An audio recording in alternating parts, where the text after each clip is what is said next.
I love gossip, and today we're stepping into a story that refuses to fade, no matter how many times the headlines try to move on. This is not a quick scandal or a one-week controversy. This is the kind of situation that lingers, because something about it never feels complete. Every time people think the conversation is over, another clip resurfaces, another comment trends, or another silence gets noticed. For a long time, the entertainment industry moved in a very specific way. Not loud, not openly defensive, just quiet enough to make people uncomfortable. And that kind of silence doesn't feel natural, it feels managed. Interviews started sounding careful. Questions were redirected. Entire subjects seemed to disappear without explanation. Nothing dramatic on the surface, but enough to make people pay closer attention. Then two names entered the same conversation at the same time, 50 Cent and Elon Musk. That alone was enough to stop people mid-scroll. There was no joint appearance, no official collaboration, no shared platform. Just timing, tone, and public commentary that made people feel like something bigger was being referenced. 50 Cent had already cracked open the door with his Netflix documentary connected to Sean Combs. He didn't frame it as an attack. He framed it as a response to silence, and that difference matters. He said something that stuck with a lot of people. When nobody speaks, it creates the impression that everyone agrees. And he wasn't willing to let that impression stand. That message hit especially hard in hip-hop, where silence has often been a survival tool. Say too much, and doors close. Ask the wrong question, and calls stop coming. So when 50 Cent stepped forward, people understood it wasn't reckless. It was strategic. He knew exactly how far he could go without triggering shutdowns that would bury the entire conversation. At the same time, Elon Musk was publicly questioning who controls information, how narratives are shaped, and why some discussions never fully surface. He wasn't talking about music directly, but the overlap was impossible to ignore. That's where the internet stepped in. Not to accuse anyone, but to connect themes, power, influence, silence, systems. People stopped focusing on individuals and started focusing on structures. And once that shift happens, stories take on an entirely different meaning. Fans began looking at the entertainment world like a layered system. At the bottom are the faces everyone recognizes: artists, performers, public personalities. Above them are executives and decision makers, people who shape careers without ever stepping into the spotlight. And above that is a level most people never see, where narratives are quietly shaped before the public ever notices. This is where many believe 50 Cent was pointing, without naming names. He didn't accuse, he warned. Warnings hit harder when they come from someone who has lived inside the system long enough to understand how it protects itself. As attention grew, people noticed how few public voices were actually speaking. The loudest conversations weren't happening on major networks. They were happening online. That absence became part of the story. Old interviews started resurfacing. Clips that once seemed harmless now carried more weight when watched through a different lens.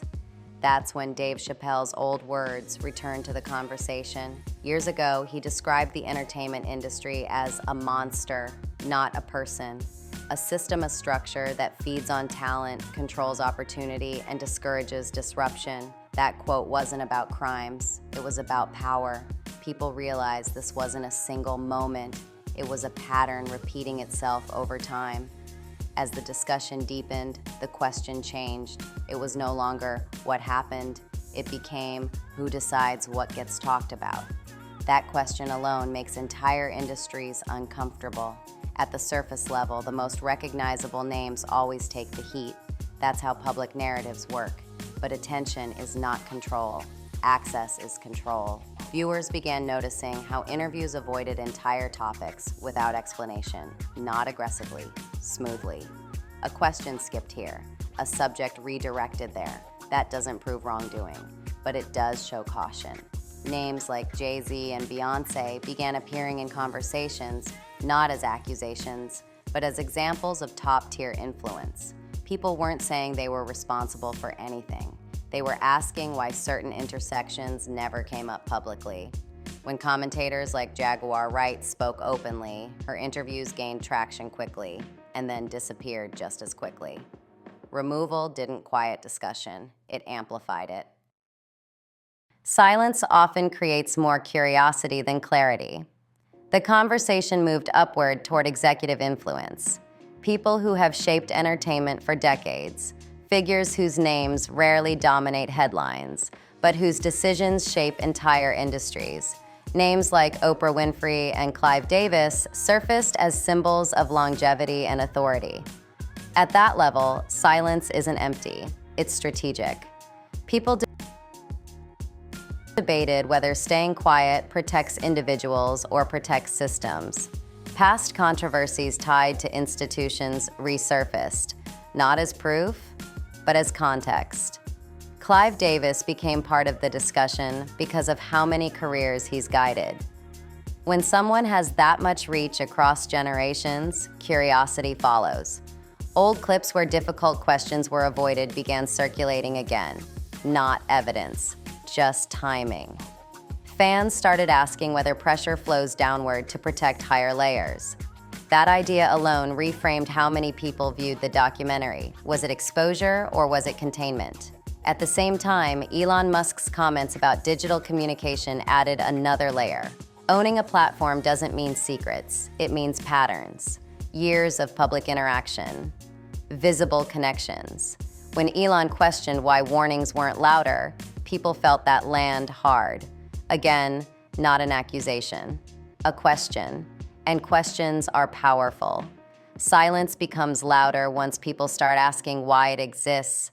This conversation didn't feel finished, and that's because no one ever said, this is the full picture. And maybe no one can, because power structures don't reveal themselves all at once. They crack slowly, under pressure, and once people notice those cracks, they can't stop looking. As the conversation kept expanding, people began to notice something important. This story wasn't staying inside the usual entertainment lanes. It wasn't just about music, business, or celebrity culture anymore. It was drifting into questions about trust, image, and authority. That shift changed everything. When a story reaches beyond fame and money and starts touching public confidence, people listen differently. They don't just react emotionally, they analyze patterns, they look for history, they revisit moments that once seemed ordinary. That's when discussions about moral influence entered the conversation. People began noticing how figures from very different worlds, entertainment, business, media, and faith, sometimes shared the same social spaces, not as accusations, as observations. Some people see outreach, others see networking. Either way, perception matters more than intent once the public starts asking questions. This is where the conversation became more sensitive because it required careful framing. It wasn't about saying anyone did something wrong. It was about asking why certain relationships exist, why certain overlaps repeat, and why certain questions never get addressed directly. When Bishop T.D. Jakes began appearing in online discussions, reactions split instantly. Some people strongly defended him, pointing to his decades of leadership, faith-based work, and public service. Others questioned why his name kept appearing near entertainment figures involved in controversy. His public statements emphasized forgiveness, faith, and moving forward. To some, that sounded like wisdom. To others, it sounded like avoidance. Neither interpretation proves anything, but both reveal how divided public perception has become. That's the reality of influence. Once someone reaches a certain level, silence and language choices carry more weight than words ever could. Former insiders added commentary online, suggesting that certain environments overlap more often than people realize.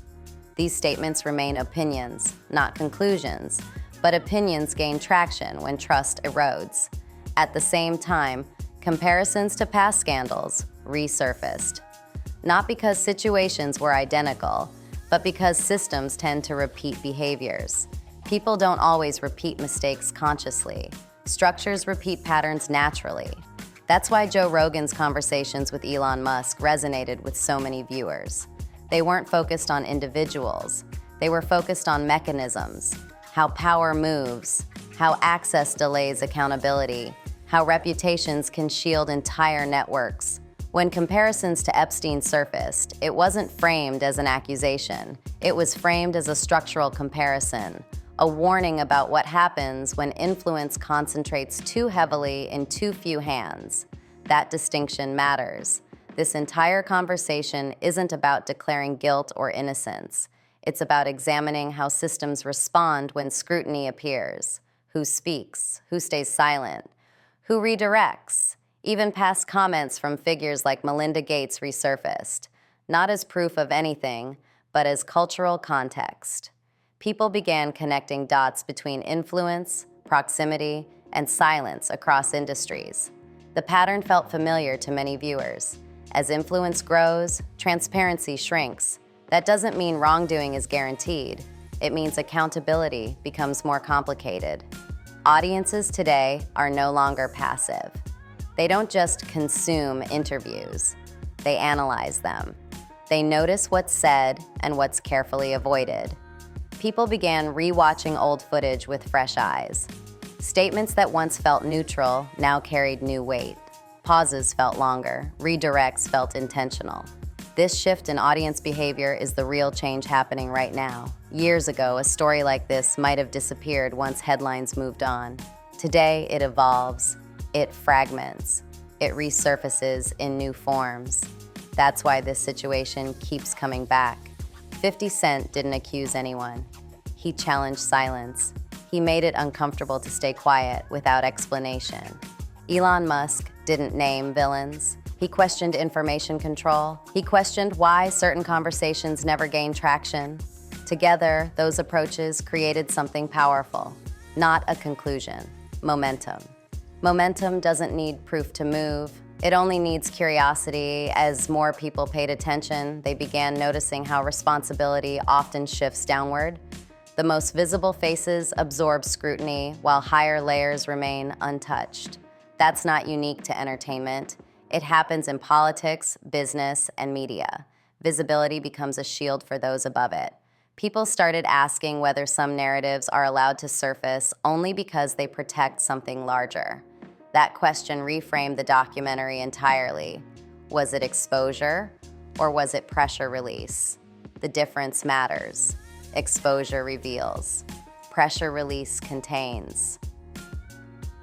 What makes this moment different isn't shock value, it's awareness. People aren't waiting for one explosive reveal anymore. They're watching patterns. They're noticing who speaks, who stays quiet, and which questions never get addressed. Silence used to end conversations. Now it keeps them alive.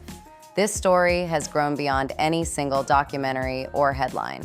It's no longer about one person or one decision. It's about how influence works, how narratives are shaped, and how systems protect themselves over time. Questioning a system is not the same as accusing individuals. A system can allow the same problems to repeat simply because it's comfortable with silence and routine. That's what feels different now. Audiences aren't moving on. They're looking closer.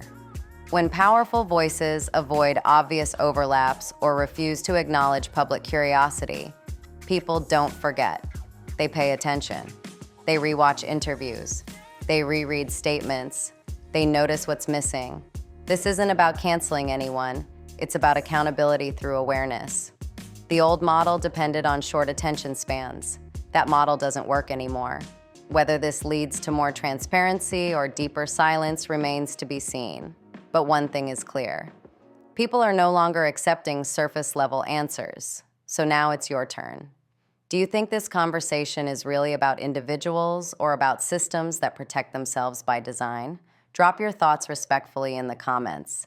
If this breakdown made you think, make sure to like this video so more people can see it. Share it with someone who looks beyond headlines. And don't forget to subscribe to I Love Gossip for more smart commentary, deep dives, and stories that don't disappear when things get uncomfortable. We'll see you in the next one.